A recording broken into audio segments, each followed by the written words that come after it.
Hey friends, happy Wednesday and welcome back to another week of What's for Dinner. If you're new here, hello and welcome. I am Taylor and typically I share these What's for Dinner videos every Sunday, but we were sick this past weekend and I just could not bring myself to do the voiceover. I was just too sick to get it done. So instead on Sunday I posted a Trader Joe's haul because I already had that edited and ready to go, and y'all were patient and waited for this What's for Dinner. I share these every Sunday to hopefully motivate you and give you some new meal ideas. The stuff in this video is super easy, and the stuff in next week's video is going to be super easy too because we're still getting over sickness. As you can probably tell, I sound a little bit stuffy, but I am so much better today than I was over the weekend. But let's go ahead and get into this week's What's for Dinner.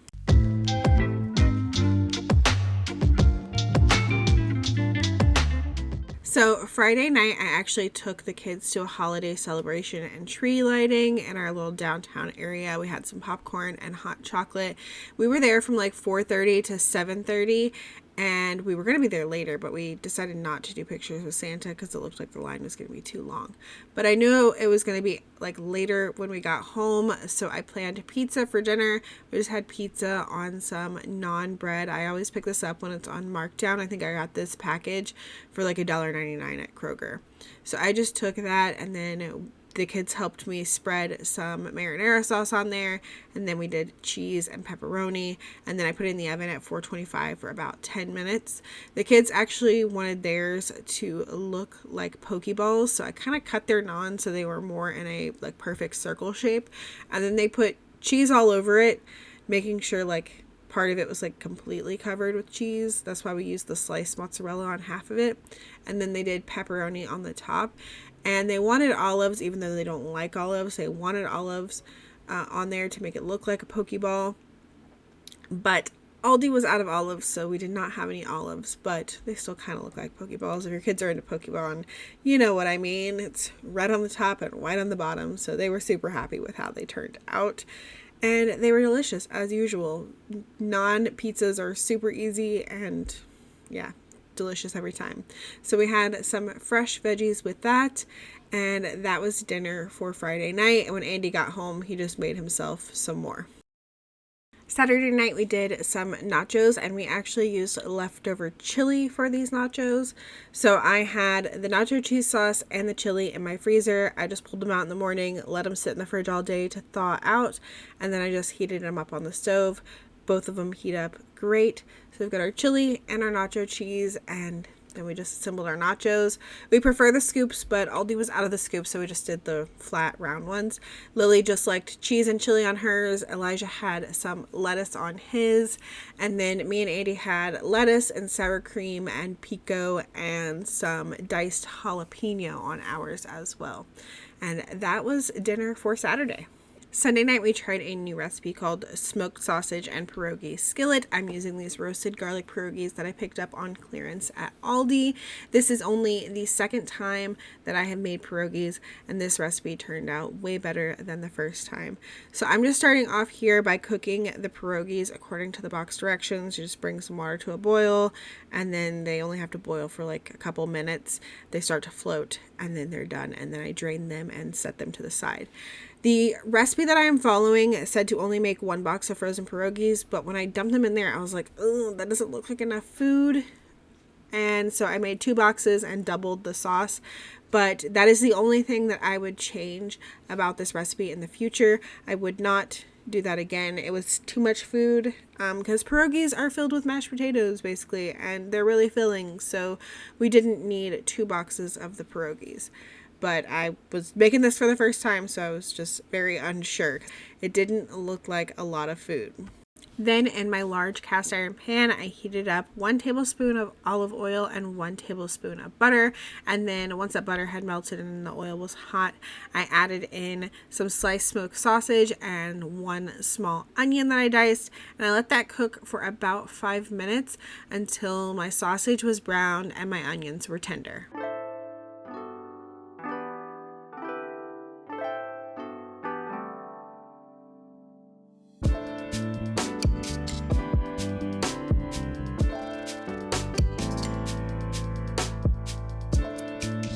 Then I added in some minced garlic and let that cook for about a minute.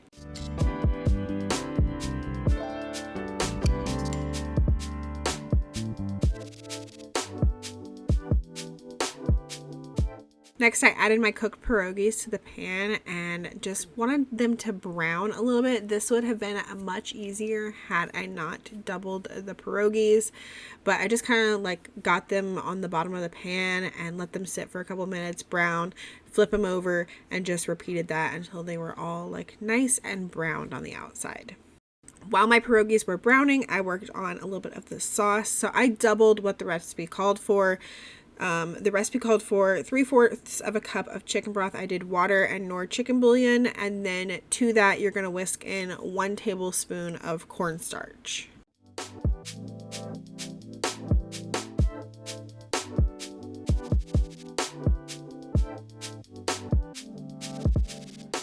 Once my pierogies had gotten brown, then I just added that sauce mixture to the pierogies and the sausage in the pan and stirred it around, and it started to thicken up like pretty instantly. The recipe said like 2 to 3 minutes to thicken up, but it was noticeably thickened within like 30 seconds. So I just tossed everything, got it coated in that sauce, and then I stirred in some heavy cream. And again, I doubled the heavy cream. The recipe called for 1/4 of a cup. I did 1/2 cup, and then you can season this with salt and pepper. I think all I added was a little bit of pepper. It didn't need any salt, and we topped this with some chives, well I did, and then some fresh Parmesan cheese, and then we had some green beans on the side of this. It was great. We loved it. As I mentioned before, I would not double the pierogies like I did. It was too much food, and yeah, I would make it again. It was very good. Monday night we did Cowboy Beans. Typically I make these on the stovetop, but Lily requested them and I needed a crock pot meal and didn't feel like coming up with something else for this night, so I did them in the crock pot. I just made them the same way I do pretty much on the stove, just threw all the ingredients into the crock pot. So I'm starting off with 2 cans of pork and beans, then I'm adding in about 2 tablespoons of brown sugar, and then a bunch of minced garlic. I don't really measure it, about a tablespoon. And then 2 tablespoons of Worcestershire sauce, a tablespoon of mustard, about 2 tablespoons of ketchup, sriracha to your liking. I typically do about a tablespoon, but you could do less if you don't really like it. Some parsley, seasoned salt, pepper, and I also added some onion salt this time from Trader Joe's because we really like that stuff, and there's no onion in this, and I felt like I wanted an onion in it. And then I added in some cooked bacon. Typically I do about 1/2 pound of bacon, but I didn't have quite 1/2 pound left over from breakfast, so I just added what I had left over and it was fine. And then 1 pound of ground beef that I cooked on the stove, and then I added that in, mixed it all together, put a lid on this, and cooked it on low for about 4.5 hours. You could probably do like 4 to 6 hours on low. Everything is cooked. You're just getting all those flavors like mixed together, you know. And then at the end, I added in about a cup of shredded cheddar cheese, let it melt, and then it's ready to eat.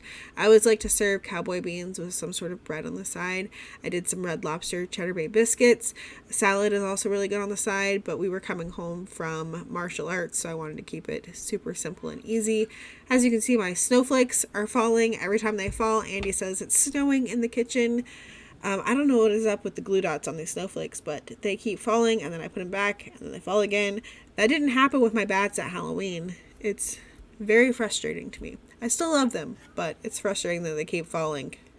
Next up, we have a family favorite, which goes by the name of chicken and cheese dip at our house.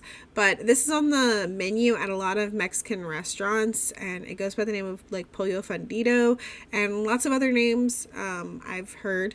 But it's super simple. You just cook some chicken. I usually use the Badilla Complete and some adobo and just like pan fry the chicken, and then I heat up some cheese dip. We cover the chicken with cheese dip. I make some refried beans, cover them with cheese dip. I make some Mexican restaurant style rice in my Instant Pot, cover that with cheese dip. You just cover everything with cheese dip. It's delicious. What isn't delicious covered with cheese dip?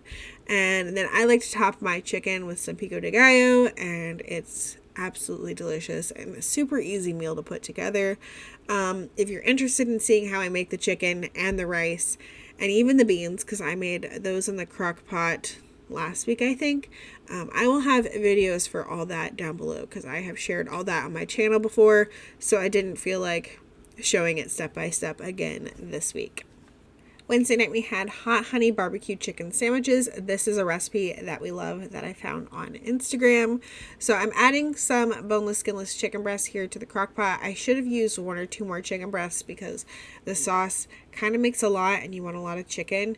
So I ended up having like too much sauce, but it turned out fine. But I would recommend using more chicken than I am showing here. So to that, I'm adding about 3 tablespoons of Mike's Hot Honey, half a cup of apple cider vinegar, a cup and a half of barbecue sauce, a few splashes of Worcestershire sauce, some paprika, and salt and pepper. And then you put the lid on this and cook it on low for about 4 to 6 hours. And then when it's done, you just go in and shred up the chicken. And as you can see, there's a lot of sauce. It's very saucy. Some people like their barbecue chicken like that or barbecue pork like that. Not usually me. So I kind of use like a fork to kind of pick up the chicken. You could use like a slotted spoon, and I was left with a lot of sauce in there. But it was just the right amount of chicken to cover all of these ciabatta rolls, which I'm using. There was 6 in here, and I just put the meat on each half of the ciabatta rolls and then top it with some cheddar cheese, and then I put these in the oven on 425 for about 5 minutes, just until that cheese is like nice and melted. And then this made a lot, obviously, so we had leftovers, and you can just like reheat these in the air fryer or toaster oven, or even in your oven. It just takes a couple minutes to reheat them. To go with this, we pretty much always just do a salad on the side. And Thursday night we had one of my family's favorite soups. This is sausage tortellini soup. Super simple to put together. It has its own video here on my channel, so I will have that linked below for y'all. It's easy. It's like chicken broth, evaporated milk, some sausage, some tortellini, and a couple seasonings, and then you can top it with Parmesan cheese if you like. And we always like to serve it with some bread on the side. This was some bread from Kroger that I had in the freezer. I pulled it out that morning, let it thaw out, and then I just warmed it a little bit in the oven for like 6 minutes. Got it warm, and yeah, we had that with our soup. But that is going to do it for this week's What's for Dinner.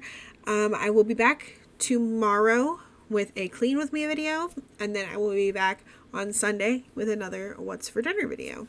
I hope you all have a good rest of the week, and I will see y'all in the next one. Bye!